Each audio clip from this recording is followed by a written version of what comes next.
हरे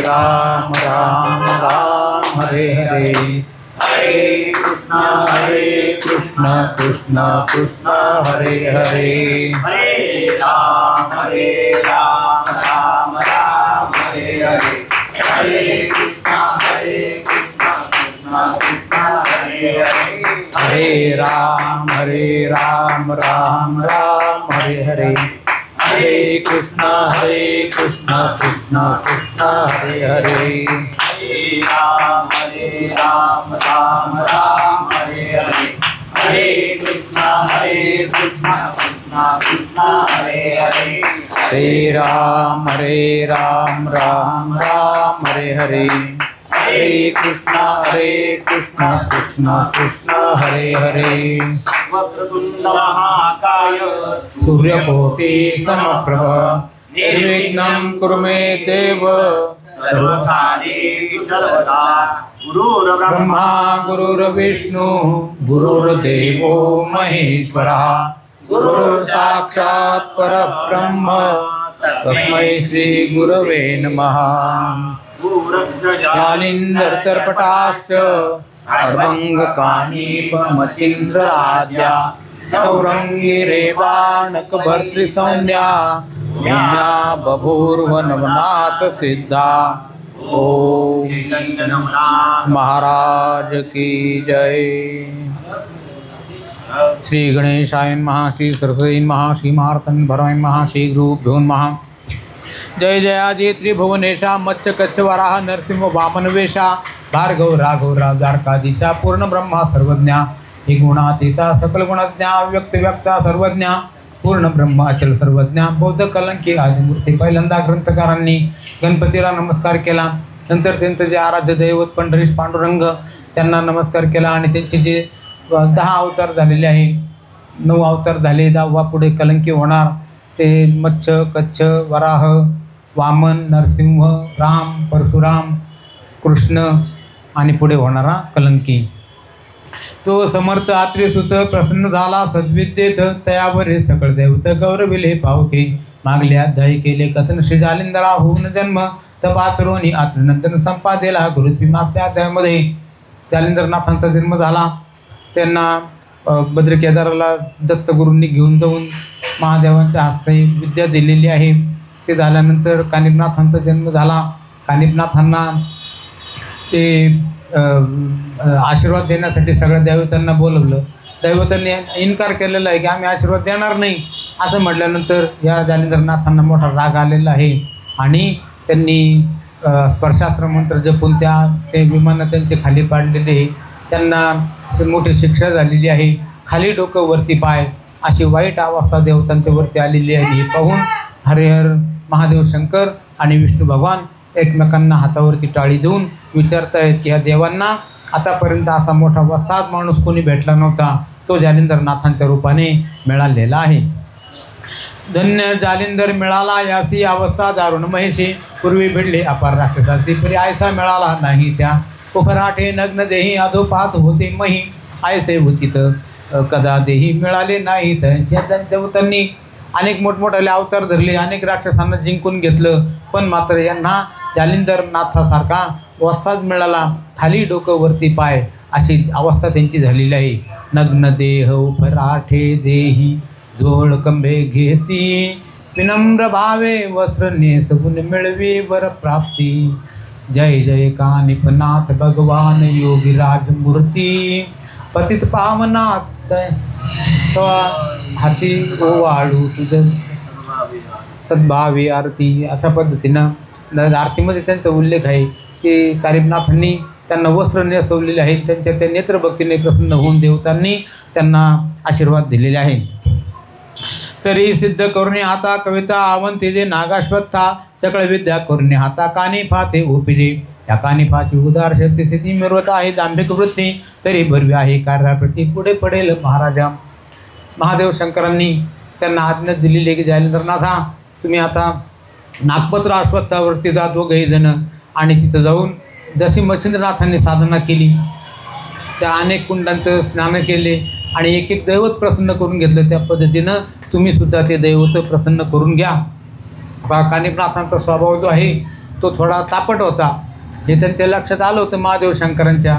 तर ते म्हणतात की काय हरकत नाही, तो स्वभाव इथं उपयोगी पडेल नाथपंथामध्ये आणि त्यांच्या हातून चांगलं काव्य घडेल.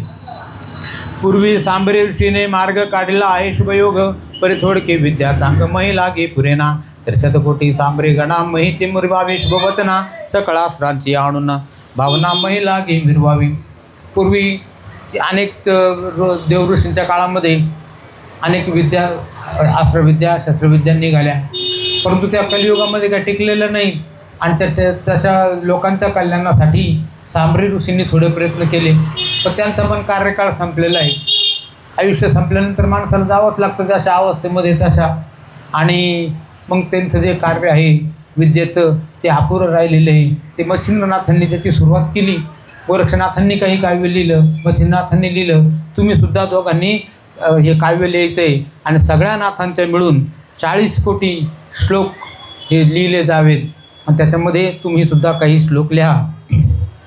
तरी शतकोटी सांबरे गणा महिती मिरवावे शुभवचना, सकळासरांची आणून भावना मही लागी मिरवावी, तरी या कवतेची वाटणी मिरवावी नवनाथान लावणे, कोणते कैसे गती लागून सांगतो माता आहे का, कोणी कोणी कशी कशी कवित्व करावं याच्याबद्दल महादेव शंकरांनी निर्देश लिहून ठेवलेले आहेत.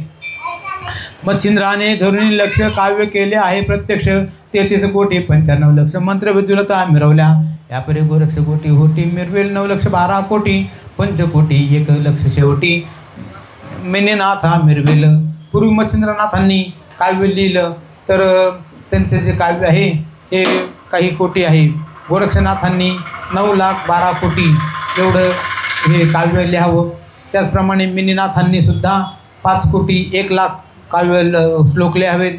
9 कोटी 7 लाख चरपटीनाथ पुढं लिहितील, 7 कोटी 4 लाख भरतरीनाथ लिहितील, 3 लक्ष 2 कोटी 3 लाख रेवणनाथ लिहितील, 1 कोटी 1 लाख वटसिद्ध नागनाथ काव्य मंत्र लिहितील साबरी विद्येचे, 34 कोटी 12 लाख जालिंदरनाथांनी ते काव्य ते श्लोक लिहावेत, 6 कोटी 8 लाख कानिफनाथांनी लिहावेत. अशुभ प्रयोगी गोरक्ष राहाटी स्थापन योजावे शतकोटी, पुढे लोका साधन जेठी होणार नाही महाराजा, म्हणून आयसे योजने साधन मंत्र प्रयोगी करावे प्रवीण, ते न करता सकळ जन सुख होईल रोगाते. मग कशासाठी लिहायचे तर पूर्वी तर वेदाचे मंत्र आहेत, उपनिषदाचे मंत्र आहेत, मग ह्या काव्याची काय गरज आहे. त्यावेळेस महादेव शंकर सांगतात की ते वेद वगैरे असले तरी ते संस्कृत भाषेमध्ये आहे, संस्कृत भाषा ही सर्वसामान्य लोकांना काही येणारी नाही आणि ते काव्य तर लोकांपर्यंत पोहोचलं पाहिजे, लोकांचं कल्याण झालं पाहिजे, म्हणून तुम्ही असे प्रभावी मंत्र त्याच्यामधून लिहा की ज्याचा उच्चार सर्वसामान्य लोकांना पण करता येईल आणि त्यांचं कल्याण होईल. तरी तुम्ही भविष्योत्तर तरी या कळीत करावा प्रसार, आम्ही सांगावे ऐसे थोर तुम्हा योग्य वाटेना, भविष्योत्तर जाणून नाथा तू देवासी केली वार्ता, कानी फाते वर देता बोलला सीता महाराजा. हे महादेव शंकर सांगतात की कानिफनाथांना वर देतानाच आम्ही ही गोष्ट सांगून ठेवलेली आहे, तुम्ही जाणते आहात, तुम्हाला काही जास्त सांगण्याची गरज नाही, तुम्ही आता आळस सोडून द्या आणि जगाच्या कल्याणासाठी जारण मारण उच्चाटन कवित्व सगळ्या विषयांमध्ये स्पर्श होईल असे अनेक मंत्र तुम्ही लिहा. कानिफनाथांना वर देताना आम्ही ही गोष्ट सांगितलेली आहे. ऐसे सांगता उमावर अवश्य म्हणे जालिंदर, मग वर जेवणे रमावर जाता झाला वैकुंठी, मग जालिंदर आणि कानिफनाथ 12 वर्षे राहून तेथ 40 कोटी 20 लक्षात उभे झाले तर रचिले.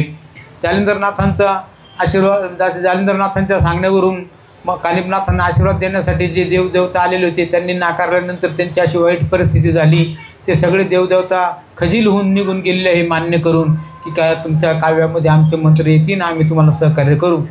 महादेव शंकर आणि विष्णू भगवान फक्त राहिलेले होते, त्यांनी पण आज्ञा एकमेकांचं परवानगी घेतली आणि ते सुद्धा आपापल्या ठिकाणी निघून गेलेले आहे.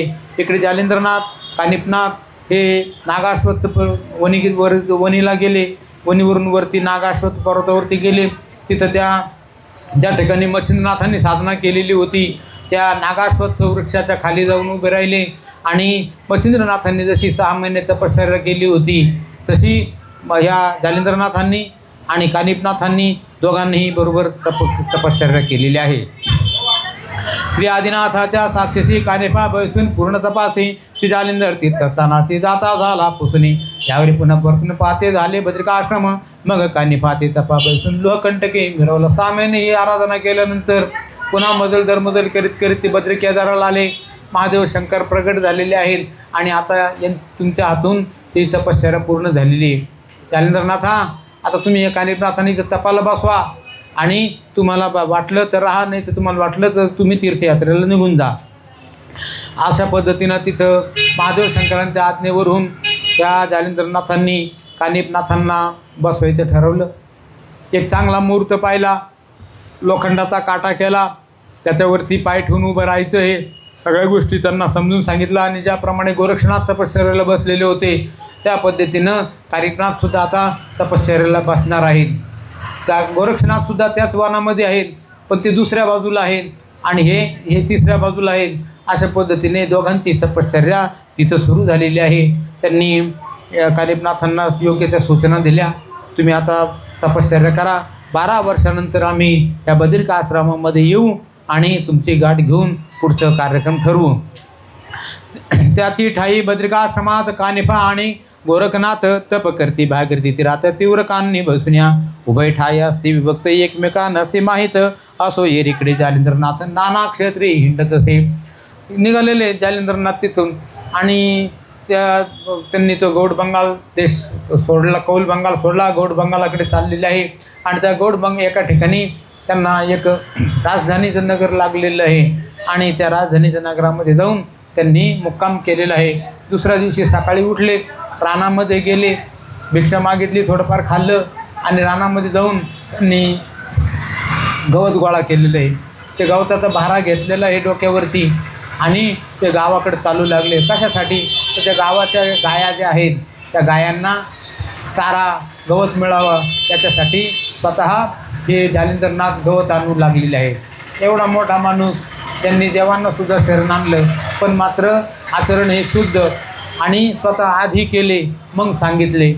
क्रियेविण वाचाळता व्यर्थ आहे. नुसतं बोलून काय होतं, आधी स्वतः कृती केली पाहिजे. असे त्यांनी स्वतःची कृती केली. ते गवताचा भारा घेतला डोक्यावर आणि रानामधून ते गावात यायला लागलेले आहे. परित्व मवळे भारा घेता सुगन वाटे अनळचित्ता. मग संतरोनी भय हरता वरच्या वरी धरतसे. परीक्षेत्री जातात आधी कान्नी भारा बांधला तृण कापोनी. निर्भय वाहुनी क्षेत्रा माझी संचर. त्या गावामध्ये ते आलेले, ज्यावेळेला ते रानामधून गावात येत होते त्यावेळेला अशी गोष्ट घडली की त्यांच्या डोक्यावरती तो भार पाहिला वायुदेवताने. आता वायुदेवताचे पुत्र हे अग्निनारायण आणि अग्निनारायणाचे पुत्र हे जालिंद्रनाथ. त्या वायूचे ते नातू लागत होते आणि त्या वायुदेवताला वाईट वाटायला लागलं, का रे माझा नातू आहे आणि नातावरती आजोबाचं किती प्रेम राहतं हे आपल्याला माहितीच आहे. जो तो ज्याच्या परीनं त्या नातवाचे लाड करीत असतो आणि त्याच पद्धतीनं ह्या वायुदेवताला असं वाटतं की आपल्या या नाताला हे कष्ट करणं योग्य नाही. आणि मग ते काय करायचे, तर तो जो गवताचा भारा आहे तो वरचीवर असं तोलून धरायचे. जालिंद्रनाथ पुढं चालले तर तो भारासुद्धा त्यांच्याबरोबर चालायचा. ही अघटित कृती आहे. गुरुत्वाकर्षणाच्या सिद्धांताप्रमाणे कोणतीही वस्ती जर वरती गेली तर ती खालीच यायला पाहिजे. आणि ह्या जालिंद्रनाथांच्या मात्र ते डोक्यावर ते भारा तरायचा काही अंतर सोडून 6 इंच 9 इंच. आणि मग ते लोकांना आश्चर्य वाटायचं, अरे कोण महात्मा आहे हा. त्या अर्थी ती सृष्टी व्यापार वर्जित गोष्ट घडती आहे, सृष्टीच्या नियमाच्या विरुद्ध गोष्ट घडती आहे.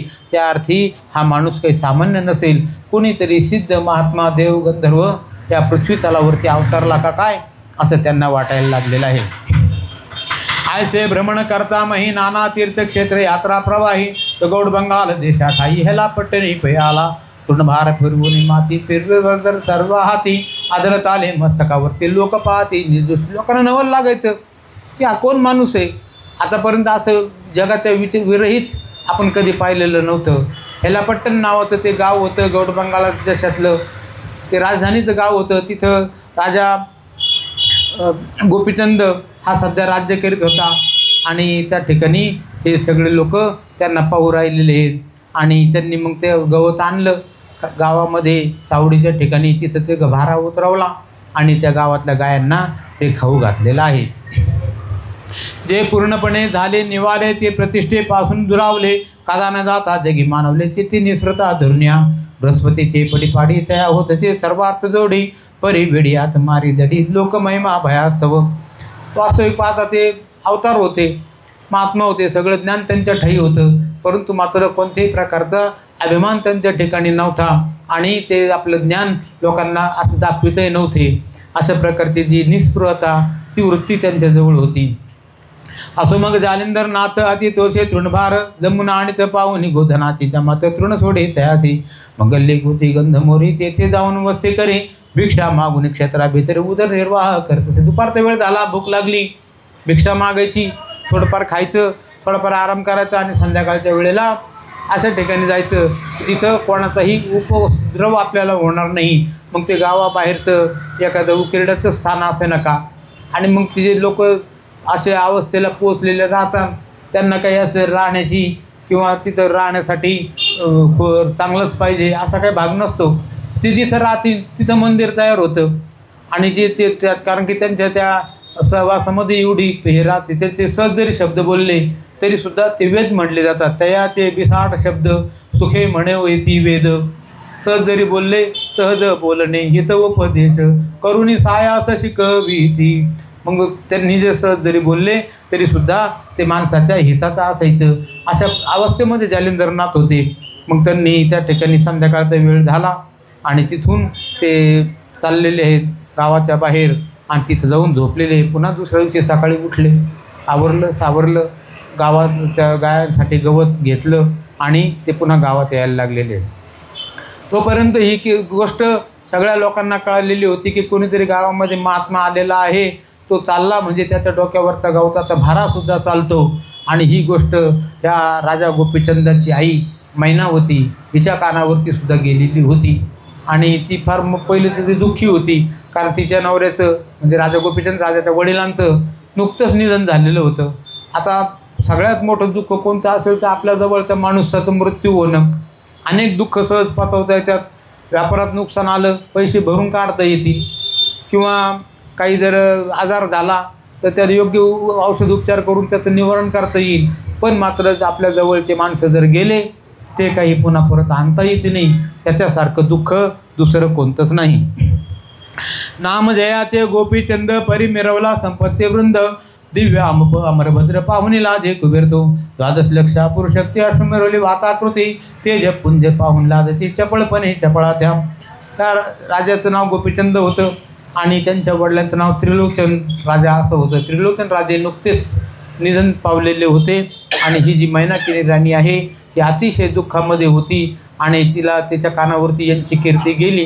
राजवाड्याच्या माडीवरून ती सहज पाहत होती आणि त्याच वेळेला नेमके हे जालिंदरनाथ तिच्या दृष्टीला पडलेले आहेत. ते जालिंदरनाथ चालले म्हणजे त्यांच्याबरोबर तो डोक्यावरती गवताचा भारासुद्धा चालायचा. हे तिनं आतापर्यंत फक्त ऐकलेलं होतं. ज्यावेळेला तिनं प्रत्यक्ष पाहिलं त्यावेळेला तिची खात्री झाली की हा काही सामान्य माणूस नाही, कोणीतरी योगी महात्मा मोठा देव गंधर्व आहे. मिरवल्या सरोवरी चातक पिच्छ कर्ण द्वया भीतरी तुरे खोवले मोळे ते, द्वादश लक्ष ऐसे परी बाजी मिरवती चम भीतरी, प्रत्येक पाहता संसाराने उददी सूत मिरवले. आता ते या राजाचं वैभव काय वर्णन करायचं. तो मोठा श्रीमंत होता, अनेक प्रकारची संपत्ती त्याच्याजवळ होती. त्याचप्रमाणे त्याची जी सेना होती तीसुद्धा मोठी होती, त्यांचे सेनापती होते. त्याचप्रमाणे पायदळ घोडदळ रथाचा मोठा पथक वगैरे हे सगळं काही होतं. विशाळ सुन्ना हिरे जाती आधरे द्वैत भेसोबती, तया वेष्टून थोडे पाती रत्न कोंदणी मिरवले, ग्रीवे घंटिका हे मगुणी त्या माझी रत्नपणे, हिरे माणिक पादतरणे नवरंगी शोभले. त्यांचं जे हत्तीचं जळ आहे ते विशेष होतं आणि त्या हत्तींच्या गळ्यामध्ये त्या घंटा वाजायच्या आणि त्यांचं जे हत्तीचं जळ चाललं म्हणजे शत्रूलासुद्धा थरकाप सुटायचा. छडीदार तोपदार पूर्ण बोभाटे पुकारदार यंत्रधारी अश्वस्तार राजा समोर धावती, अतिउग्र खडतरपणे मिरवल्या जैशी कृतांत मूर्ती, ही युद्ध कृतीचे पावकृती घेते आरक्त परचक्र. त्यांचं सैन्य इतकं प्रभावी होतं की शत्रूच्यावरती सुद्धा त्यांचा दरारा होता. मग राजा जो आहे तो अतिशय कृपाळू होता, प्रजेच्यासाठी तो चांगला होता. नुकतंच त्या त्रिलोचन राजाचं निधन झालेलं होतं आणि सगळा कारभार ह्या राजा गोपीचंदाच्या हातामध्ये आलेला होता. यावरी वर्णिता शरीरपुष्टी तरी म्हणून जसे महिते जेठी शतजेठी महिपुटी लावण्या रगडीत असे. यापरी आणि कल्पाल चित्ते की इतकी सावर झाली शक्ती तरी भोगील नसेल कामराते विषय आसक्त नसेल तो. तो राजा हे हा वडिलांच्या प्रमाणेच सद्वर्तनी होता, सद्विवेकी होता. प्रजेला सुख कसं होईल असं तो पाहत होता आणि त्याचं स्वतःचं शरीर हे सुद्धा चांगलं पिळदार होतं. शुद्ध बीजा पोटी फळे रसाळ गोमटी ह्या न्यायाने त्यांचे आईवडील जसे स्वरूप सुंदर होते तसंच हा राजासुद्धा अतिशय सुंदर आणि शक्तिवान होता. गजकामिनी चपला अबला तेजे लाजविती पाहून चपला शृंगार भरते असती सकला चंद्ररात्री नक्षत्री असो आयसा नृपनाथ हेला पट्टणी विराजित दयाची माता सद्गुण भरते मैनावती विराजली. असा तो त्रिलोचन त्रिराजाचा पुत्र हा गोपीचंद राजा त्या हेलापट्टण नगरीमध्ये राज्य करीत होता आणि त्यांची जी आई मैनावती ती सुद्धा त्या ठिकाणी त्याला बळ देत होती. ती सती मैनावती कोणे एके दिवशी उपरीवरती दिशा न्याळी सजस्थिती जालिंदरा ते देखिले तृणभार आधर मवळी मुक्त विराजला हस्तकमळी पंथिका समान ग्राम मिळी मार्गे येत असे पुढारात ते माडीवरती राहत होते. आणि त्या राणीनं एकदा पाहिलेलं आहे, तिच्या नेमके दृष्टीस ते पडलेले आहेत. त्यांचा जो वाडा आहे असा चावडीच्या समोर होता आणि त्या खिडकीमधून तिनं सहज म्हणून डोकावलं. त्या गॅलरीमध्ये उभं राहून तर पाहतात तर कोणतरी एक माणूस आहे उंचा पुरा आणि त्यावर चालला म्हणजे त्याच्याबरोबर हे गवताचा भारासुद्धा चालतो. आणि हे पाहिल्यानंतर तिला मोठं नवल लागलेलं आहे. मग म्हणे मैनावती आधर बाळा मवळीवरती कैसा चाले धैर्यशक्ती काय असे तया ते नोहे आधार करबंधन तेही मिरवती मुक्त मन तरी हा कोणी प्रतापवान महिला गे उचलला. जर त्याला कोणी हाताने आधार दिलेला नाही तर गवताचा भारा आणि त्यांचं डोकं याच्यामध्ये 6 इंचाचा 9 इंचाचा फरक आहे. आणि असा असताना सुद्धा ते भारा मात्र त्यांच्याबरोबर चालतो. तेव्हा हा कोणीतरी गण गंधर्व देव हर महादेव शंकर यांचा कोणीतरी हा माणूस अवतार असला पाहिजे, कोणीतरी श्रेष्ठ असला पाहिजे. ते सगळे लक्षणं ह्या माणसाच्या अंगी दिसत आहेत. पण कोण आहे ते कसं पाहायचं? मग तिनं काय केलेलं आहे, एक तर आपल्या दासीला जवळ बोलवलेलं आहे. ती दासी पण मोठी हुशार होती आणि तिनं विचारलं की बाईसाहेब कशाला मला बोलवलं. त्यावेळेला ती मैनावती राणी सांगते की बाई हे बघ समोर हे काय चाललेलं आहे. ती म्हणते हो कोणीतरी योगी महात्मा आहे आणि त्याच्या डोक्यावरती गवताचा भारा आहे. तो चालला म्हणजे गवताचा भारा आहे त्याच्याबरोबर चालतो डोक्यामध्ये आणि त्या भाऱ्यामध्ये अंतर आहे आणि हे कसं शक्य आहे. तिलासुद्धा नवल लागलेलं आहे. येरी म्हणे ओ गतगामिनी अर्थ उदेला माझे मनी परी प्राणजीव रक्षणे कार्य आपले साधावे प्रगट होता ती वार्ता परम पडेल क्षोभचेता मग त्या उदक प्रवाही वाता परम संकटे मिरवलं. तो हा माणूस कोण, कुठला, कुठे राहतो, काय करतो आणि एवढं हे सामर्थ्य त्याच्या अंगी कसं आलेलं आहे या सगळ्याचा शोध तुला लावायचा आहे असं म्हणून त्या दासीला त्यांनी सांगितलं. आणि दासी तिथं निघालेली आहे. निघून ती त्यांच्या मागं जायला लागलेली आहे. दुपारपर्यंत ते होते. दुपार तिथून निघाले आणि गावाच्या बाहेर ज्या ठिकाणी कचरा उकिरडा होता त्या ठिकाणी झोपण्यासाठी चाललेले आहेत. ते पाहून या निजदृष्टी विस्मय करी आपले पोटी म्हणे माय हो परम दुर्जटी योग सिद्ध असे हा कनकवर्ण बालार्क किरणी महिमृतसे योग प्राणी तरी हा स्वभूर लोक प्राणी सहसा येत जननी. त्यांचे जे लक्षण आहेत दैवी लक्षणं ज्या माणसाच्या अंगावरती स्पष्टपणाने दिसून राहिलेले आहेत. हा कोणीतरी स्वर्गातून उतरलेला देव असावा किंवा एखादा शापित माणूस असावा असं म्हणून त्यांनी त्या कामगिरी दिलेली आहे त्या दासीवरती. दासी म्हणाली तुम्ही अजिबात काही काळजी करू नका, मी स्वतः तिथं जाते, कुठे ते राहतात, काय करतात ही सगळी माहिती मी काढून आणते. अवश्य म्हणून परिचारिका जाते झाली सदैविका मग तो पाहता ऋणी ग्राम लोका गोधना ते पाहत असे तवती गोधने ग्राम वाटी अपार जात असते चव्हाटे तृण सोडून ते थाटे सुपंती तेच गमत असे. आल्याबरोबर त्यांनी तो गवताचा भारा चावडीच्या पुढं सोडला आणि जे गावातल्या गाया होत्या त्यांना ते खाऊ घातलेलं आहे. दुपारच्या वेळेला भिक्षा मागितली आणि संध्याकाळपर्यंत तिथं थोडाफार उन्हाचं थांबून नंतर मग शिळप्याला संध्याकाळच्या वेळेला ते गावाच्या बाहेर चाललेले आहे. तवती दासी मागे मागे जात असे लगबगे, मग गंध गल्ली कुष्ठळ योगे जाऊन या बैसलाम. क्षे क्षण एक उभे राहून पाहत त्याचे आचळपण, सूर्य पावेतो अस्तमान आचळस्थान देखिले. मग ते येऊन वाताकृती पूर्ण सतीसी झाली सांगते, अमुक स्थानी चित भगवती प्रसन्नते ते स्थिरावे. मी त्यांच्या मागं गेले. संध्याकाळ झाल्यानंतर हे महात्मा गावाच्या बाहेर गेलेले आणि जिथं खूप कचरा घाण त्याचप्रमाणे उकिरडा आहे अशा ठिकाणी ते जाऊन झोपलेले आहे. तिनं ही सगळी गोष्ट येऊन इथं सांगितलेली आहे. आता या मनावती राणीला असा विचार आलेला आहे मनामध्ये की सगळे लोक सांगतात परमार्थामध्ये की बा हे ऐहिक वैभव व्यावहारिक सुखासाठी आपण कष्ट केले पाहिजेत, पण मात्र पारमार्थिक सुखामध्ये जर ज्याला पारमार्थिक सुख पाहिजे असेल, मोक्ष पाहिजे असेल, मोक्ष म्हणजे काय तर ज्या ठिकाणी आत्यंतिक दुःखाची निवृत्ती म्हणजे कोणत्याही प्रकारचं दुःख नाही आणि आहे तो सगळा आनंदच आहे, आनंदाची परम अवस्था, अशा अवस्थेला हे मोक्ष अवस्था म्हटलेली आहे. आणि मोक्ष अवस्था अशी सहजासहजी मिळत नाही, तर त्याच्यासाठी गुरु करावे लागतात आणि ते गुरु हे आपल्यासाठी योग्य आहेत असं तिनं विचार करून त्या दासीला माहिती काढण्यासाठी पाठवलेलं होतं. तिच्या मनामध्ये तो विचार होता की जालिंदरनाथ आपल्याला गुरुपदासाठी योग्य आहेत. तेथेन ऐकोनी वाणी म्हणे स्थिरव शुभानने, रहित होता जनसमाधी यामिनी मग जाऊ दर्शना. अवश्य म्हणून परिचारिका ते मध्ये यामिनी सद्विवेका, उत्तम फळ वेतून तबका षडसाने मिरवले. आता त्यांची तर कळालं ते कुठे राहतात, पण आता तिथं जायचं कसं, कारण की त्या ठिकाणी प्रत्येक ठिकाणी माणसाचा हा मोठेपणा आडवा येतो. अनेक गोष्टी अशा राहतात की ज्या सहजासहजी मिळू शकतात, पण त्याच्यासाठी सेवा लागते आणि ती सेवा करायचं म्हणजे आपलं पोझिशन खराब होतं, आपलं जो मोठेपणा आहे त्याला बाध येतो, म्हणून त्या बऱ्याचशा गोष्टी माणसाला मिळत नाही. तर हिनं मात्र निश्चय केला की काय हरकत नाही, की कोणी असो कुठे राहत असे ना, मी त्या ठिकाणी जाईन, त्यांची सेवा करीन आणि त्यांना मी काही दिवसामध्येच माझा वश करून घेऊन त्यांच्याकडून गुरुमंत्र मी मिळवीन असा तिनं विचार केला. सेविकेला बरोबर घेतलं आणि एक पूजेचं ताट भरलेलं आहे, त्याच्यामध्ये थोडे फळं, हळदी, कुंकू, दिवा, निरांजन, उदबत्ती आणि थोडे हार फुलं घेतलेले आणि त्या संध्याकाळच्या वेळेला तिथं ते गेलेले आहे ज्या ठिकाणी जालिंदरनाथ उतरलेले होते. मग त्या उभय सहित युवती जाऊन लोटल्या पदावरती, मूर्धी कमळ प्रेम भरते पद कमळे होपते, सन्मुख जोडून कर प्रेम वागोच्चार, चातुर्य गंधमला नापार समर्पिल्ला होते. म्हणते महाराजा सर्वज्ञ राशी त्रिविध ताप तुम्हा उद्देशी, ते तू दाहिले जीवितवासी मोक्ष मांडवस जाळून द्या. महाराज आम्हाला तुमची योग्यता कळून आलेली आहे. त्यांच्या जाऊन ते पाया पडलेले आहेत आणि त्यांना वाटलं की आता आपण ज्या अर्थी पाया पडलो, आपण जर नम्र झालो तर हे जालिंदरनाथसुद्धा आपल्याला काहीतरी प्रतिसाद देतील, पण झालं उलटंच.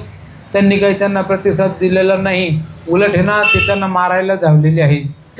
अरे तुम्ही कोण आहे, तिथं कशासाठी आल्यात असं म्हटल्यानंतर ती राणी सांगते की मी इथला जो राजा त्रिलोचन त्यांची पत्नी आहे ते आता त्यांचं नुकतंच निधन झालं आणि जो राजा गोपीचंद इथं राज्य करतोय त्याची मी आई आहे.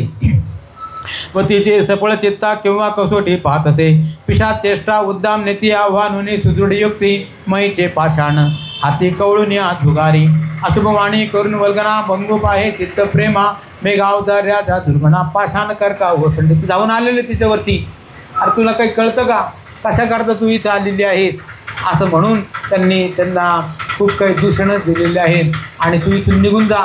माझा जो राग जर आला तर हा राग ब्रह्मादिक देवांना सुद्धा सहन करता येणार नाही. तू या ठिकाणी आलेलं हे चूक केलेली आहे.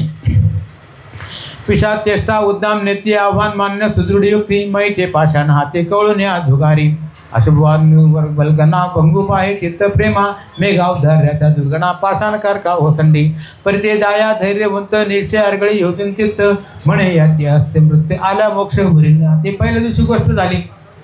दुसऱ्या दिवशी ती गेलेली आहे, तिनं काही धीर सोडलेलं नाही. तिनं मनाने नक्की घेतलेलं होतं की आपल्याला गुरुपदासाठी हेच महात्मा योग्य आहेत आणि मग यांच्याकडून आपल्याला कसंही केलं तरी गुरुमंत्र मिळवायचा. तर तो काही एवढा सोपा नव्हता.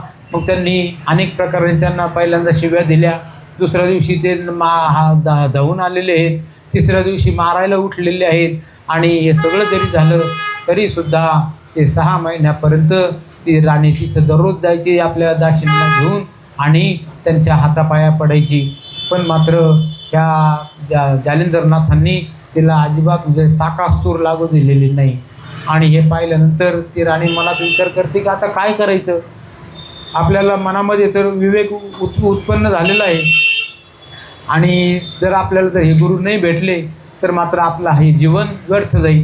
कारण की नवरात्र मृत्यू झाल्यानंतर तिच्या ठाई वैराग्य उत्पन्न झालेलं होतं आणि अशामध्ये जर गुरु मिळाले तर बरं आहे, नाही मिळाले तर आपलं आयुष्य असंच फुकट जाईल. कारण की ती वृत्ती कायम टिकत नसती.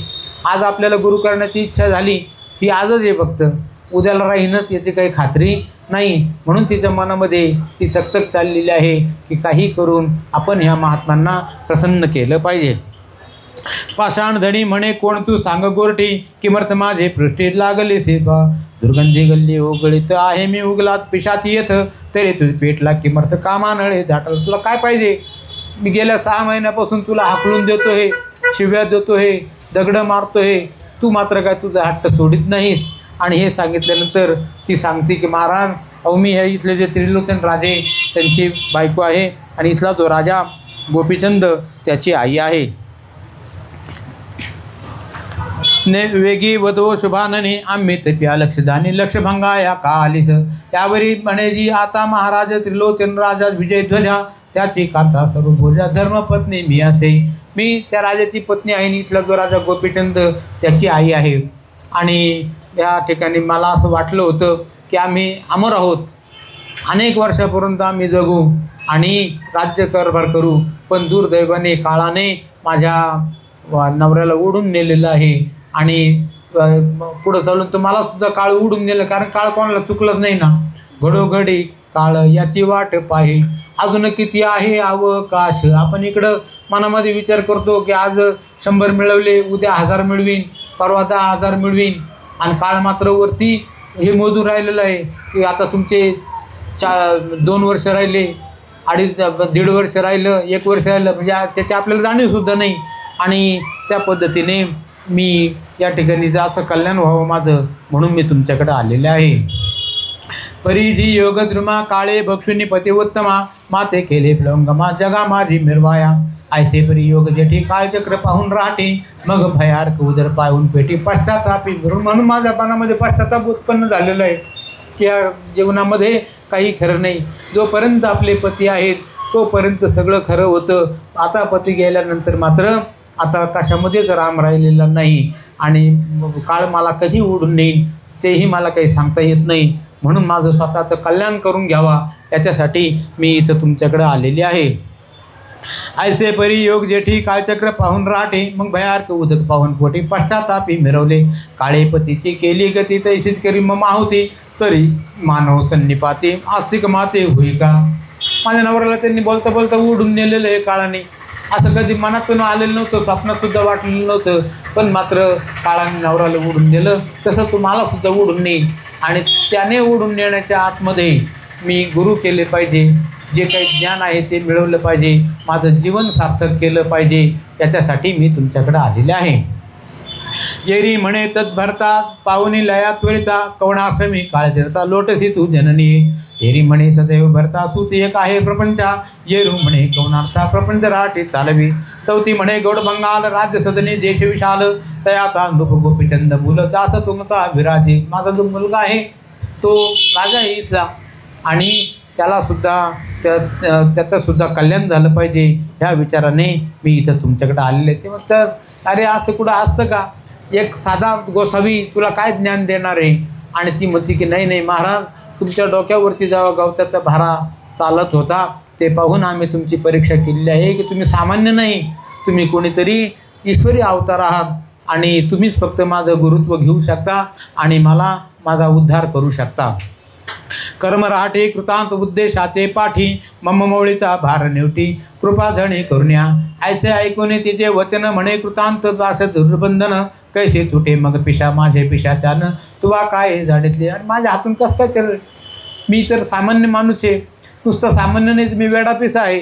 मी कधी आनंदामध्ये राहतो, कधी रागामध्ये राहतो, आणि ह्या अवस्थेमध्ये मला याला पिशाच्या अवस्था म्हणतात आणि ह्या का पिशाच्याकडून तुझा उद्धार कसा होईल असं विचारल्यानंतर ती म्हणते की नाही नाही महाराज, मला पूर्ण खात्री आहे आणि माझी पूर्ण तुमच्यावरती दृढ भक्ती आहे की तुम्हीच माझं कल्याण करू शकता. ऐसे बोलता सांगो पांग तो मित्र उदे आता पहिला मार्ग.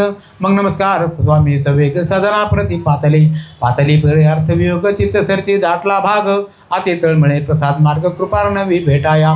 ती दररोज जायची आणि दररोज घरी यायची आणि तिच्या मनामध्ये दिवसभर तेच विचार राहायचे की या गुरु महाराजांनी कधीतरी माझा अंगीकार करावा, मला शिष्य करून घ्यावं आणि त्यांच्याजवळ जे ज्ञान आहे ते ज्ञान मला सांगावं.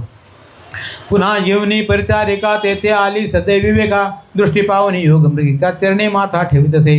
मग सलग भक्तीची करून दाटे सदृढ घातली मिठी पद कवळणी हस्तपुटी चुरीत असे प्रेमाने. असं करता करता 5-6 महिने झालेले आहे.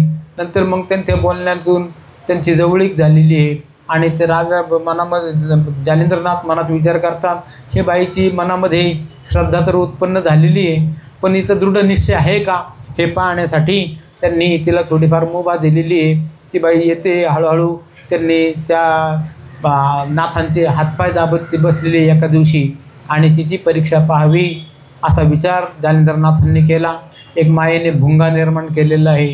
तो भुंगा त्या राणीच्या मांडीवरती डोकं ठेवून नाथ झोपलेले आहेत जालिंद्रनाथ आणि तो भुंगा त्या मैनावती राणीच्या मांडीखाली गेला आणि तिथून त्या मांडीला त्यांनी कुरतडायला सुरुवात केलेली आहे.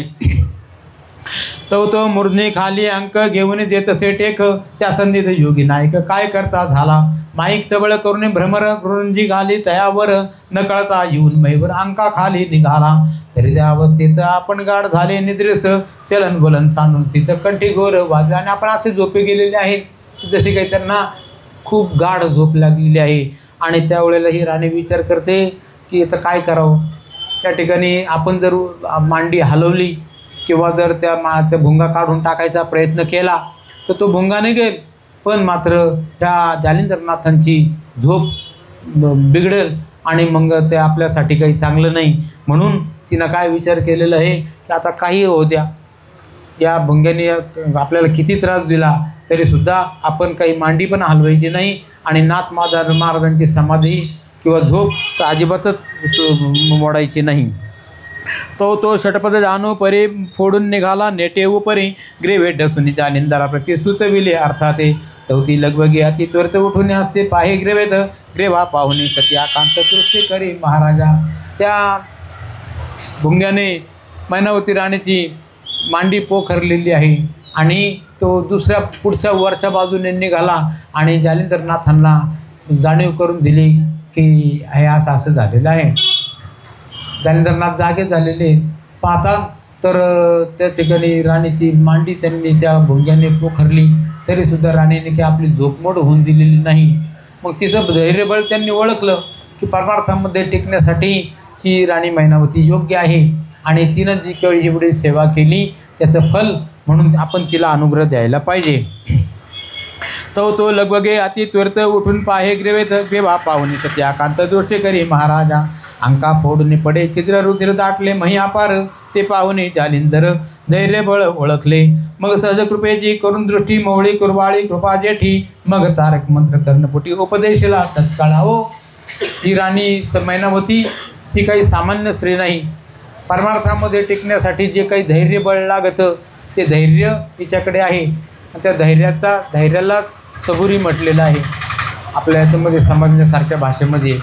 न दुर्ग धृतीचा धसो अशिव भाव मागे कसो प्रपंच मतीचा धडो. म्हणजे धृती म्हणजे धैर्य आणि अशिव भावना म्हणजे हे जे काही आपण म्हणतो की आपण नवनाथांनी आपल्याला दर्शन दिलं पाहिजे, आपण तिथं जातो, ते आपल्यावरती कृपा करतील, हे आपल्या मनामध्ये सर्वसामान्य मनामध्ये भावना आहे आणि आपल्या त्या विचारांचंच फल आपल्याला मिळतं, मनाची शांतता मिळते. पण बऱ्याच वेळेला असं होतं एखाद्या वेळेला काही अनुभव आला नाही तर आपल्याला मन खट्टू होतं, काय आपण वाईट केलं होतं म्हणून देवाने आम्हाला अशी वाईट वेळ आणली. किंवा एखादा मित्र आपल्याजवळचा माणूस काहीतरी वेगळं सांगतो की अहो असं कुठं परमार्थ राहतो का, देव केल्याने काही होतं का.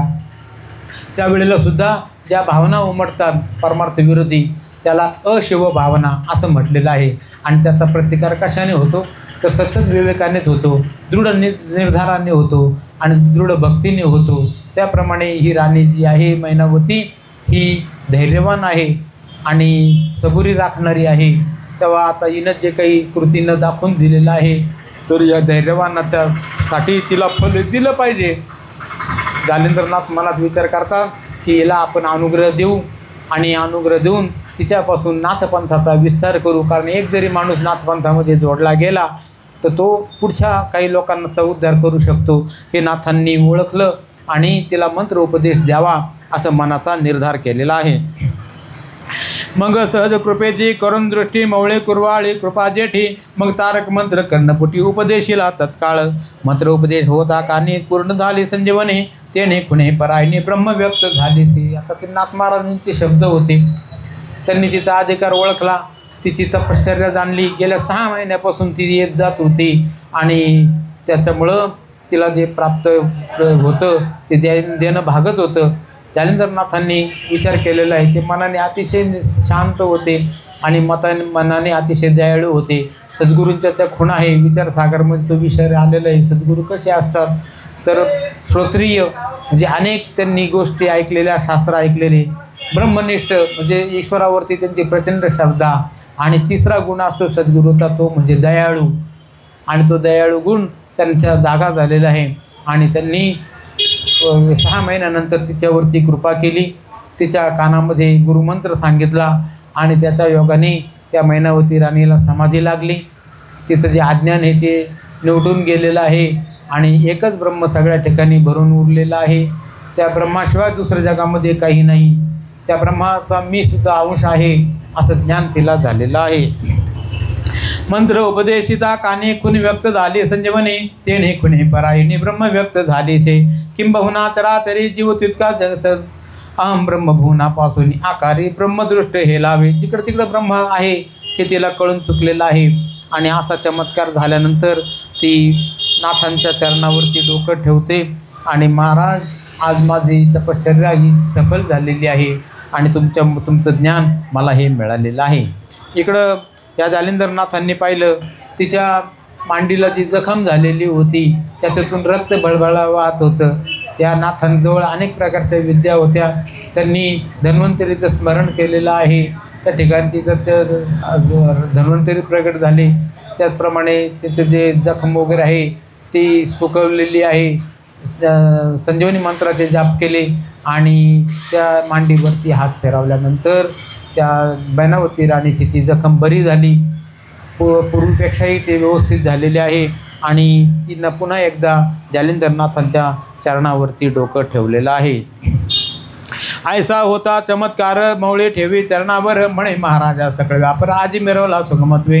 यापरी कृपाळू मोक्षदानी अनेक करता झाला करणे, मंत्र प्रयोगी संजीवनी देही प्रर्थसे. निर्जीवत्वे उठविल ते जीवित्वा काय न करेल, असो मैनावतीसे अमरविल देही होऊन ही ठेलीसे. एखादा जर माणूस जर मृत्यू जर पावला तर त्याला उठवण्याचं सुद्धा सामर्थ्य ह्या नाथ महाराजांमध्ये होतं. मग त्यांनी तसे प्रयोग केले, संजीवनी मंत्राचे जाप केले आणि तिच्या मांडीवरती हात फिरवल्यानंतर ती जखम बरी झालेली आहे. आणि मग मात्र ह्या देवीला सुद्धा आनंद झालेला आहे. ती त्यांच्या वेळोवेळी पायात पडते आणि जालिंद्रनाथांना मोठे धन्यवाद देऊ राहिलेली आहे. अशक्य ते काय तुम्हा नारायणा, निर्जीवा सजीव करावं या. सद्गुरूच्या ठिकाणी ही 3 शक्ती राहतात, कर्तुम अकर्तुम अन्यथा कर्तुम. म्हणजे जे सहजासहजी शक्य असेल ते, जे सामान्य माणसाला जमणार नाही ते, आणि जे पूर्ण अशक्य आहे ते, अशा 3ही पण शक्ती या जालिंद्रनाथांच्या जवळ होत्या. मग नित्य प्रेम भक्ती विशाल मिरवे भावस्थिती, परी आणिक काम उदेला चित्ते पुत्र मोहे करुण्या. मनात म्हणे चमत्कार जानू भेदली स्थिर भ्रमरे, त्या दुःखाचा घाया निवार जानू बरी मिरवला. तेव्हा त्या मांडीवरती झालेली जखम नाथ महाराजांनी बरी केली. त्यांना त्याच्यासाठी तिनं जेवढं 6 महिने तपश्चर्या केलेली होती तेही त्यांना प्राप्त करून दिलेलं आहे. ते मैनावती राणीला मोठा आनंद झालेला आहे.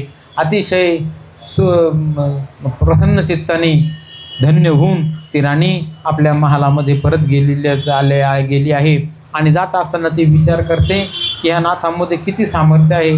त्यांनी हे तर जखम तर बरी केलीच, पण मला ज्ञानसुद्धा दिलेलं आहे. आता हे मला ज्ञान प्राप्त झालं, पण आईचा जीव हा पोरासाठी तुटतो नेहमी.